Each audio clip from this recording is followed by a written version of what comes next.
So this is the first, technically second, video on the theories that govern magic, and this will be theory number 1, which is on belief. Necronomicon is coming. So let me start off by saying, why do I use the word theory? So the word theory doesn't necessarily mean it's like a guess, okay? I forgot who said it, but me being the science nerd that I am, watching a bunch of, Discovery Channel, History Channel, junk like that, I heard once that a theory, the theory of relativity and things like that. Why do they use that in science? The difference between a theory and a scientific fact is that scientific facts can be proven by math, and theories are proven through repeated observations and educated explanations of how things work that cannot be proven by math, which is why the word theory is perfect for these governing principles of magic, because they can't exactly be proven by mathematics, let's say, but they can be proven by experience. And so the first one is magic requires belief in order to work. So I'm going to take a little step back from magic for a second. So I did have another video on the importance of belief. So a lot of this is going to tie into it.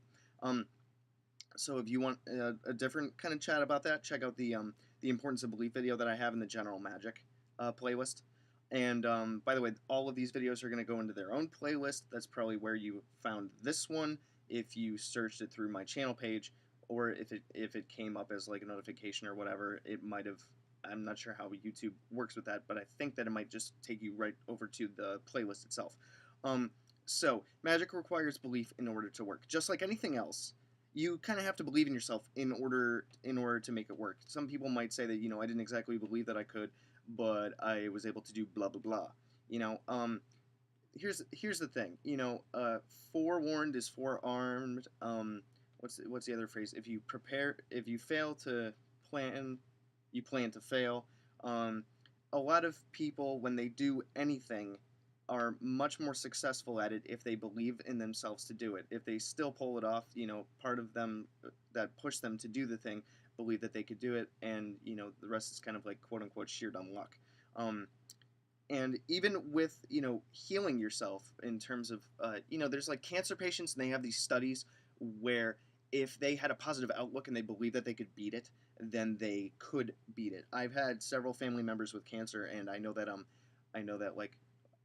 one family member who was he had a really hard life with mental health, so his decline can be partially credited to that. Not just the cancer. Chemo kills you. Just saying. Check out Gerson therapy if you want something else other than chemo. But yeah. And I had another family member who was like, guess what, gung ho, I'm gonna beat this. Actually, I had two family members with that. I have two family members that have survived cancer, mainly because of positive health choices, which is not the point, but a positive outlook. Even the studies that are done with believing in the power of prayer, let's say, and the correlation to that and healing. Or a personal allegory of mine is, as I've stated in previous videos, I have a disability on my right side, and I always used to be down on myself about it, and was always like, no, I can never do blah blah blah. I can't, it's never gonna get any better or whatever. When I finally got sick of it in my 20s, and I was like, you know what, I can work at this. I can make it better.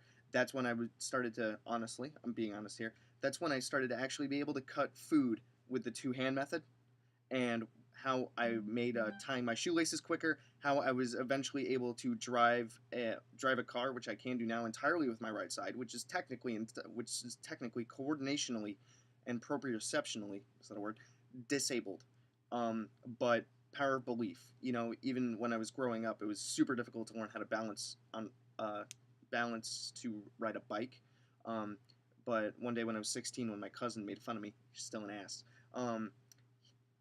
I was like, screw this, I'm going to learn it, I can do this. And I did.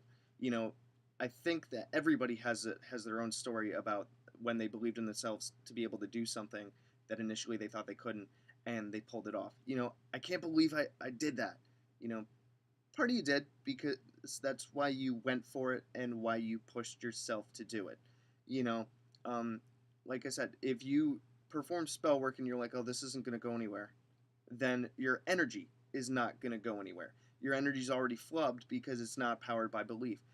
In previous videos and even in Magical Theater, specifically my book, I talk about the fact that like emotions are energy and our thoughts are energy. So if you are trying to manifest something and you don't believe you can have it, it ain't gonna come to you. It's not gonna manifest for you.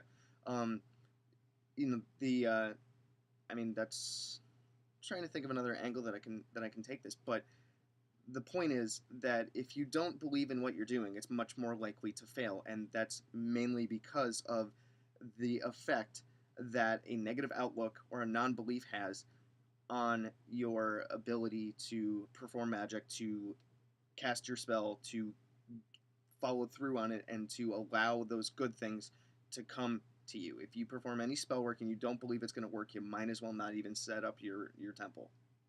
So I hope that made sense. Let me know in the comments.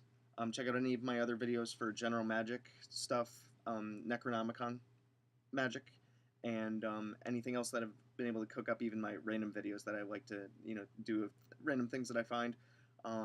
So check out all my other videos. Check out my book, Magical Theater, which is on Amazon and Barnes & Noble.